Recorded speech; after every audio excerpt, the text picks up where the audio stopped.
Hello, we are Geeks Assembled, and today me and Susan are sitting down to discuss a movie from 1979, action fantasy movie starring the likes of Christopher Lee, um, Oliver Tobias, Emma Sands in her first movie role, as far as I know. This is Arabian Adventure. And yes, it does what it says on the tin. You've got flying carpets and magic. That's all you need. That's what you need in a movie like this. Um, yeah, it's a story of a prince sent on a quest to find a particular rose to give to the caliph, played by Christopher Lee, because this rose has certain powers. So it's a quest for Oliver Tobias, who plays the prince, and his people who follow him, with the young kid and his monkey and the caliph's sidekick Kasim on a flying carpet of all things. So, Susan, Arabian Adventure, over to you. Okay, well, first of all, it's written by a guy who wrote for Doctor Who a lot. Six stories. Yeah. This Brian Hales guy. He wrote some Ice Warrior stuff, some Alpha Centauri stuff, Yep. and he wrote some Peladonian stuff and some Celestial Toymaker stuff. And we've just recently watched the Toymaker as played by, what's his name? Doogie Howser guy. Anyway, that's that was Go great. on. And so Yeah. this chance of watching this fantastic movie with Christopher Lee, and Christopher Lee is the most heavy metal of all these people that we watch all the time.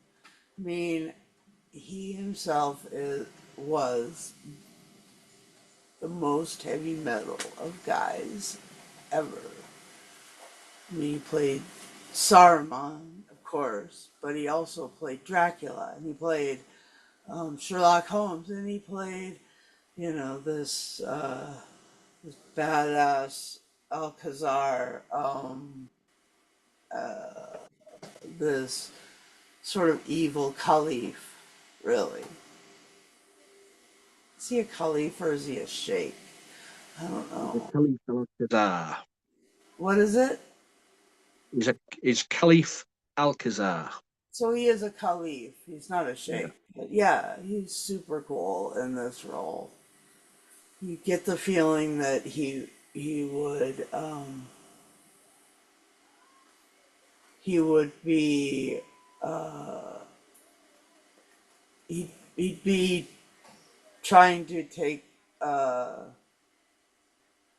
next thing he was going to do was take Princess Sahira for himself. Anyway, he was dang scary, and but then he sends him off on a quest, and the Uh-huh. quest looked impossible, and that's why he did it. And the aspects of it was played. The cast was so there were so many cool actors in it, and um, I didn't. I mean, I recognized like Shane Rimmer and John Ratzenberger. Oh my gosh, John Ratzenberger was in Cheers as the postman forever, you know, and yeah, and then there was Art Malik. I mean, just there was so many cool actors in this. You gotta watch this. it's great, and the sword play while riding around on flying carpets was totally cool. I mean, totally cool. You know, um, boy, I had never seen this, and I loved it, and I'm pretty stoked that I got to see it this week. And so I ended Mm. up buying the video on Amazon because I did enjoy. Like I watched a little of it the beginning of the week, and I was like, I want to. So I asked Alex. So anyway, Oh, nice. that's my opening thoughts. Over to you, Lee. Oh, well, yeah, I remember this Yeah. coming out back in the back in the day when it was originally released in '79 at the theatres cinema. I never went to see it back then, but it's gradually, I've caught it on TV every now and again, and you sit down and watch it, and you just enjoy it for what it is. It's a British-made movie. It was made in England, um, and you can see a lot of English actors in this. In background actors, extras, familiar faces what appear in other movies. As you say, you've mentioned several of them. Peter Cushing's in this as well as the was here, and Mickey Rooney Oh my as Dardell Sure. Um, some classic actors in this. Um, and you see, you've got Oliver Tobias in the lead as the prince. I mean, Oliver Tobias. I mean, I don't know if you know him over in the States, but he was meant to be the next big thing. This, and he was also in the Stud with Joan Collins, and then sort of his career sort of dwindled. Appeared on TV a few times, but then I mean he still pops up every now and again, but you just don't see him that often now. But yeah, he was supposed to be the next big thing, but I don't think it ever happened for him. Um, but it was great in this. You've mentioned you've, met, you've mentioned Shane Rimmer and of course and John Ratzenberger, familiar faces, and Yeah, then as you say, you've mentioned flying carpets. The For me, the effects don't stand up to today's standards. Um, but the I mean, fight scenes are kind of cool, like because they're cool because you're sort of having you're sort of in a car chase scene on flying carpets through the streets. right, but You, with you're having swords. that. But for me, the model work doesn't stand up these days. You can see it's models um, with little figures stuck to the carpets flying through the sky. You can see the city as a model. You've also got the scene with the genie. Um, he, what's his name? I'm just looking at Milton Reed playing genie.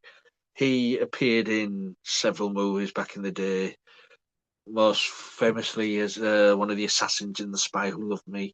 Um, but the genie for me, sort of way, it was just a shimmering image, wasn't it, of the genie with eyes painted on his closed eyes.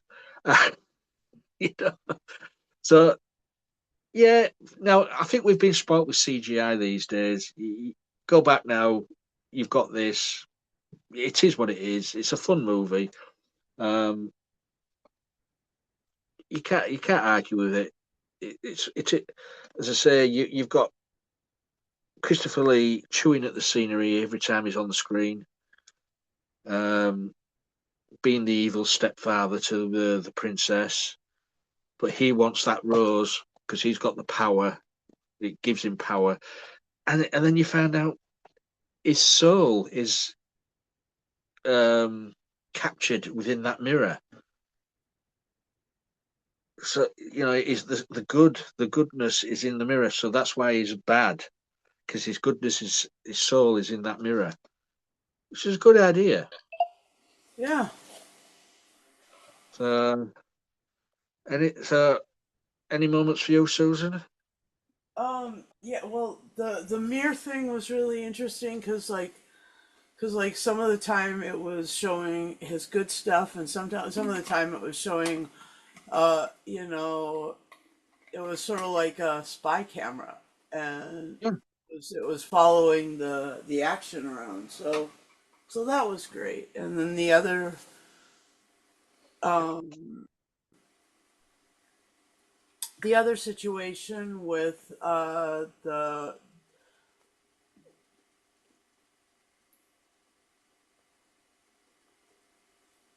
the rose was um,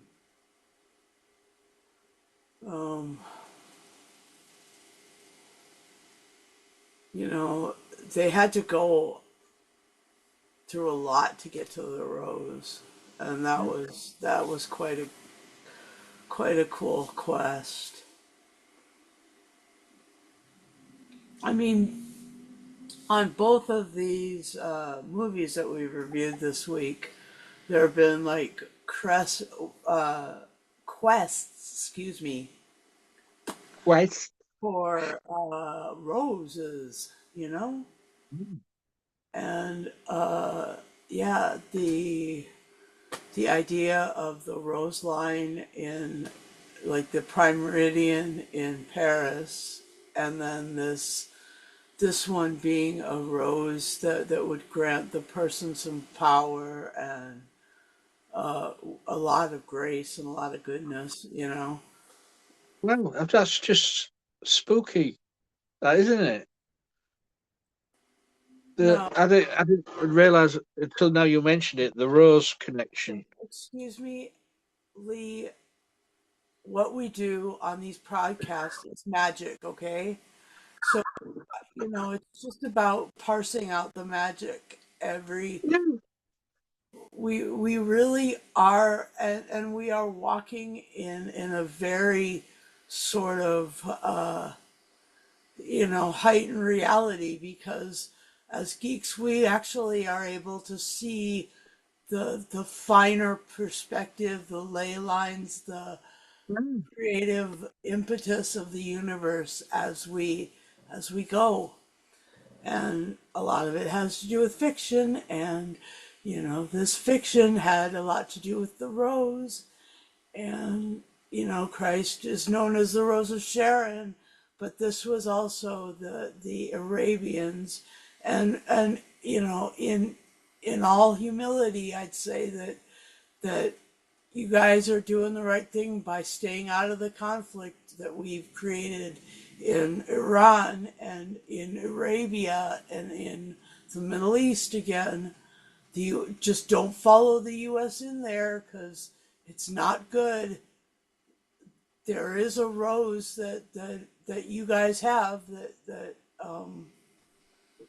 doesn't have to be spent in that realm.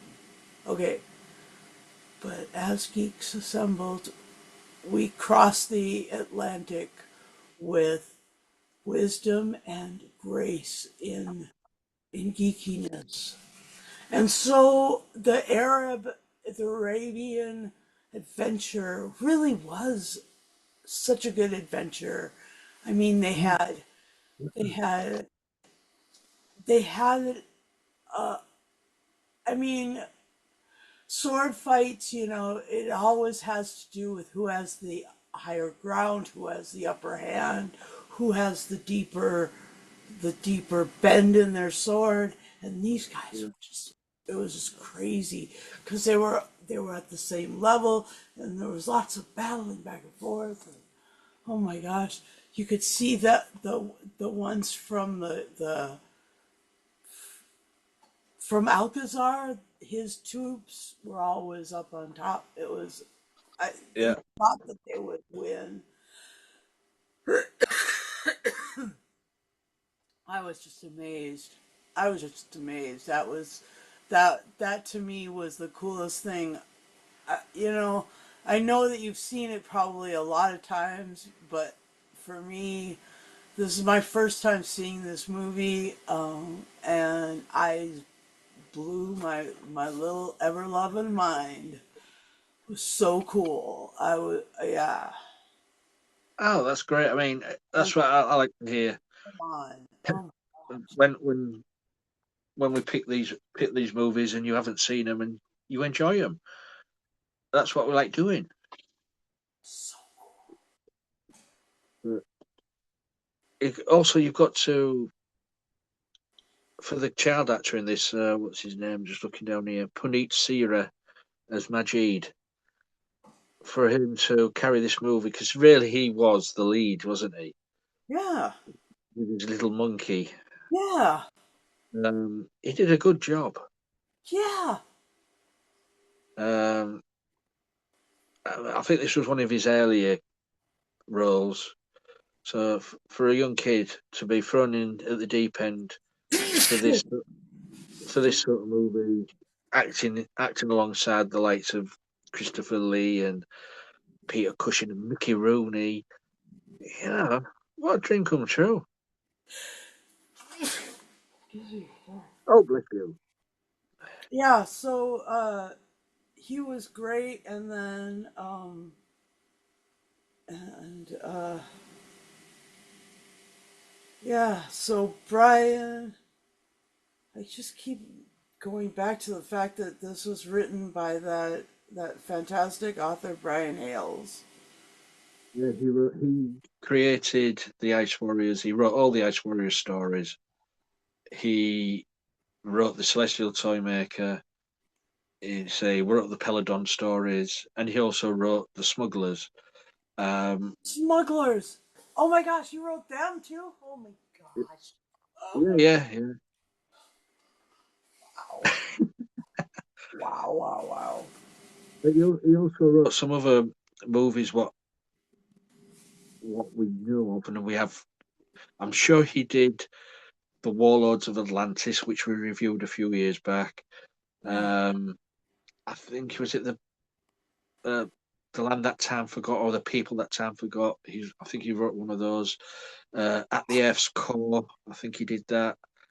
Wow. Um, and while this was in production, I think this movie he died.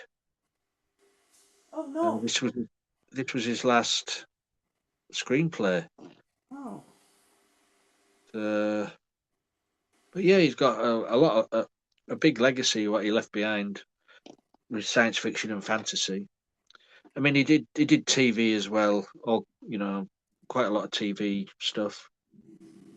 Uh, Anything else, Susan? Um no, sorry. Um I'm just sneezing and coughing up a storm over here. I Oh, don't know. Maybe I should take a COVID test before I try to go to work. oh, it could be hay fever. Oh, you know, there's this weird COVID now. I think it's called cicada. Uh huh. What a weird way of calling a variant, eh?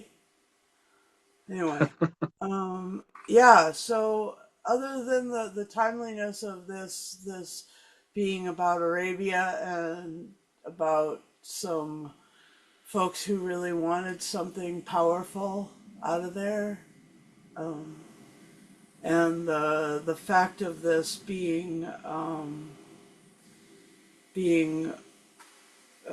deeper, um,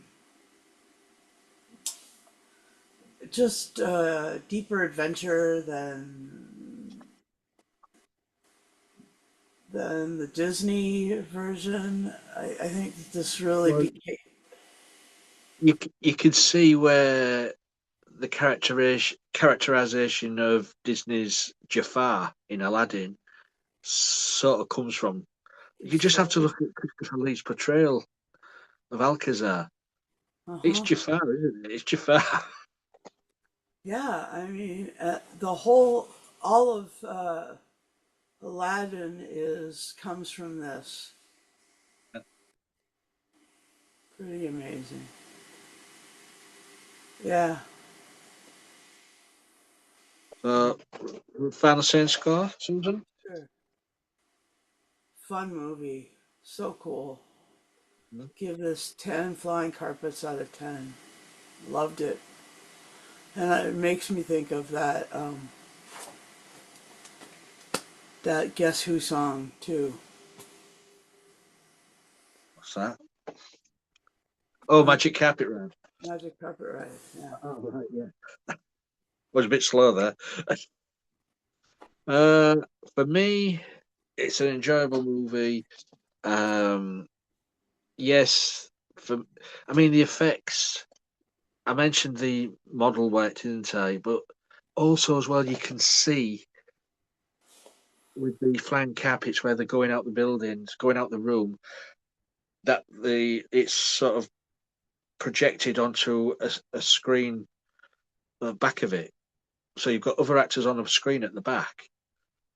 Like Christopher Lee and Oliver Tobias stood there on this film while these magic carpets are rising off the floor and going out the window, carrying actors out the window. You can see it's filmed, so it hasn't dated well that way. So for that reason, the model work and that lot, but it's still a fun movie. I'm going to give it 9 magical peach stones out of 10. And if you know what I'm on about, you've seen the movie. Yeah, so that's our little review of Arabian Adventure from 1979. I'd like to thank Susan for joining me as always. It's always good to sit down and talk. If you've seen the movie, let us know. Leave a comment on this video below. You'll find it on the social media platforms we share it on. And also as well, if you'd like to join us, got to be 18 and over, please put a message on the videos we put out there and say, I'd like to join you. You just need a working microphone and camera on the device you've got, and we'll have you on. Also, the YouTube channel we've got, please, please, please press the bell notification button, and you'll get notified every time we put up a new video. So that's it, Susan, isn't it? I think so. So until next time, guys, please be safe, watch the skies, bye for now.